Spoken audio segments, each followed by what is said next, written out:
Karena dia membimbing kita dari kita tidak tahu tentang Islam, tidak tahu tentang iman, tidak tahu tentang akidah, tidak tahu tentang manhaj, tidak tahu tentang sunnah, tidak tahu tentang apa yang dihalalkan dan apa yang diharamkan. Kemudian diajarkan sehingga kita tahu. Ini kita bersyukur kepada Allah SWT, kepada orang yang mengajarkan kebaikan kepada kita.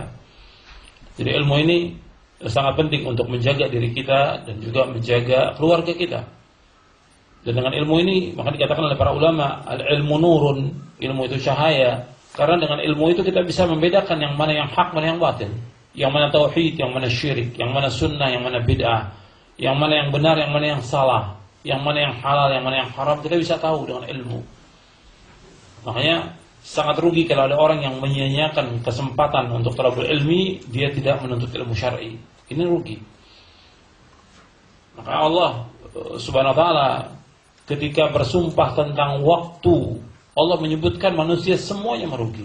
Wal 'asri innal insana fi khusr illa alladziina aamanu wa 'amilus shalihat wa tawassaw bil haqq wa tawassaw bis sabr.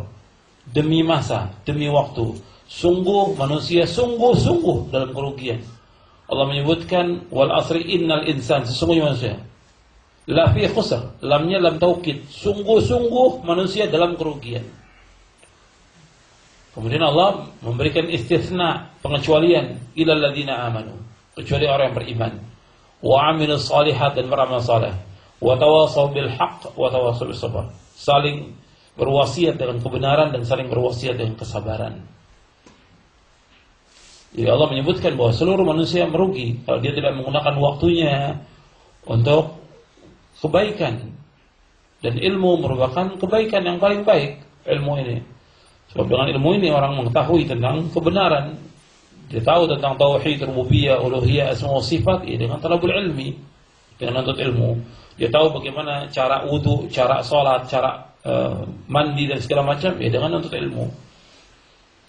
Jadi ilmu ini yang dimaksud adalah ilmu syar'i, dan kita berjalan untuk ilmu ini, keutamaannya sangat besar.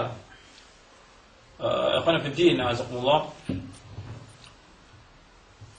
Di dalam kajian ini, di jadwal saya diminta untuk memberikan kajian diawali dengan menuntut ilmu. Jadi sebelum untuk hari pertama ini sampai zuhur, insyaallah kita akan membahas yang berkaitan dengan talabul ilmi. Dan untuk menuntut ilmu ini yang saya pakai buku saya ini, Menuntut Ilmu Jalan Menuju Surga. Jadi buku ini yang menjadikan panduan nanti. Dan saya akan bacakan beberapa hadis dan juga adab yang berkaitan dengan talabul ilmi. Dan kemudian ikhwan fillah, jazakumullah, kalau orang berbicara tentang izzahnya Islam, sebagai tambahan juga yang perlu diingat, orang berbicara tentang izzahnya Islam, bahwa Islam itu akan izzah, Islam itu akan mulia, Islam itu akan menang. Kemenangan Islam itu dengan ilmu dan amal, bukan dengan semangat, bukan dengan teriakan-teriakan jihad, bukan dengan yang lain, tapi dengan ilmu dan amal. Dan jihad masuk dalam masalah amal nantinya. Jadi banyak orang yang teriak-teriak dengan semangat-semangat, tapi nggak punya ilmu. Bukan itu. Islam itu akan tegak, Islam akan jaya dengan ilmu dan amal. Allah berfirman di dalam surah Al-Fatah, surah 48 ayat 28. Allah berfirman, "Huwallazi arsala rasulahu bil huda wa dinil haqq liyudhhirahu 'ala ad-dini kullih wa kafa billahi syahida." Dialah Allah yang telah mengutus rasulnya dengan membawa petunjuk dan agama yang hak, agar dimenangkan terhadap semua agama, dan cukuplah Allah sebagai saksi.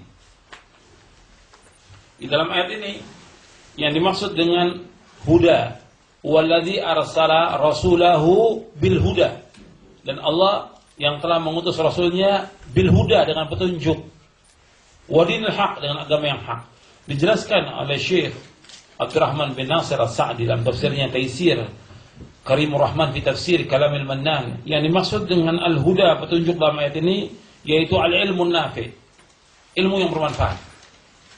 Dalam surah Al-Fatah ayat 28, yang dimaksud dengan al-huda yaitu al-ilmun nafi'. Kemudian yang dimaksud dengan dinul haq, agama yang hak dalam ayat ini adalah amal saleh. Jadi Allah Subhanahu wa taala mengutus Nabi Muhammad sallallahu alaihi wasallam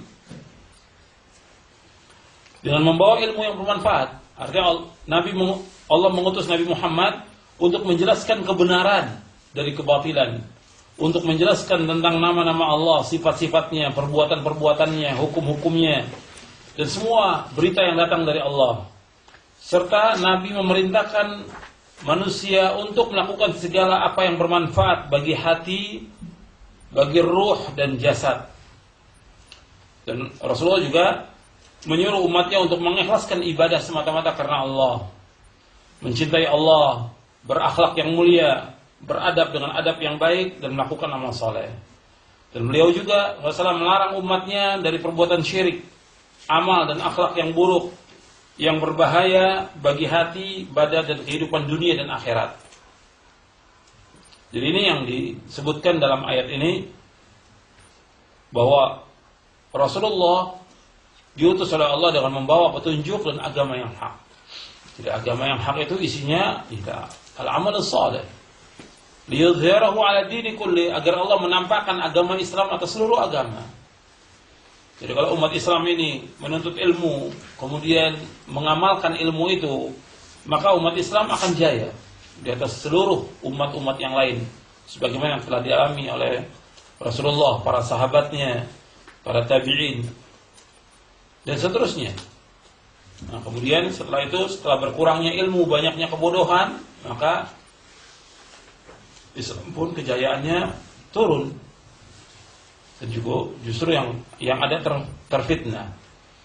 Dan umat ini mengalami berbagai macam cobaan dan ujian dari Allah SWT.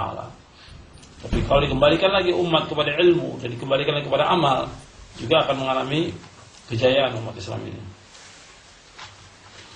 Kemudian ikhwan fillah, azakumullah, sebagai muqaddimah ini saya akan bacakan satu hadis Nabi SAW yang nanti kita akan bahas dalam kesempatan ini, dalam Thalabul Ilm ini, tentang adab talibul ilm. Sebab para ulama dahulu itu mengajarkan adab itu sampai beberapa tahun baru diajarkan ilmu. Saya akan jelaskan dari buku ini. Nah, sebagai muqaddimah saya bawakan hadis Nabi SAW yang sahih, yang diriwayatkan oleh Imam Muslim dan yang lainnya. Nabi bersabda, "Man naffasa an mu'minin kurbatan min kurabid dunya, naffasallahu anhu kurbatan min kurabi yaumil qiyamah. Wa man yassara ala mu'sirin, yassarallahu alaihi fid dunya wal akhirah. Wa man satara musliman, satarahu Allah fid dunya wal akhirah. Wallahu fi auni al-'abdi ma kana al-'abdu fi auni akhihi. Wa man salaka tariqan yaltamisu fihi 'ilman, sahhalallahu lahu bihi tariqan ila al-jannah. Wa man ijtama'a qaumun fi baitin min buyutillah yatluna kitab Allah wa yatadarasunahu bainahum illa nazalat alaihimus sakinah wa ghashiyatuhumur rahmah wa haffathumul malaikah wa dzakarahumullahu fi man 'indah wa man batta'a bihi 'amaluhu lam yusri' bihi nasabuh." Rasulullah sallallahu alaihi wasallam bersabda, barang siapa yang melapangkan seorang mukmin dari satu kesusahan dunia, kesulitan dunia, maka Allah akan lapangkan dia dari satu kesulitan, dari kesulitan pada hari kiamat. Wa man yassara ala mu'sirin, dan barang siapa yang memudahkan orang yang dalam kesulitan hutang, yassarallahu alaihi fid dunya wal akhirah, maka Allah akan mudahkan baginya di dunia dan di akhirat. Wa man satara musliman, dan barang siapa yang menutup aib seorang muslim, satarahullahu fid dunya wal akhirah, maka Allah akan menutup aibnya di dunia dan di akhirat. Wallahu fi auni al-'abdi ma kana al-'abdu fi auni akhihi. Allah akan selalu menolong hambanya selama hamba itu senantiasa menolong saudaranya. Wa man salaka tariqan yaltamisu fihi 'ilman, sahalallahu lahu bihi tariqan al-jannah. Barang siapa menempuh jalan untuk menuntut ilmu, maka Allah akan mudahkan baginya jalan ke surga. Barang siapa yang menempuh jalan untuk menuntut ilmu, maka Allah mudahkan baginya jalan ke surga. Wa majtama qaumun fi baitin min buyutillah yatruna kitab Allah wa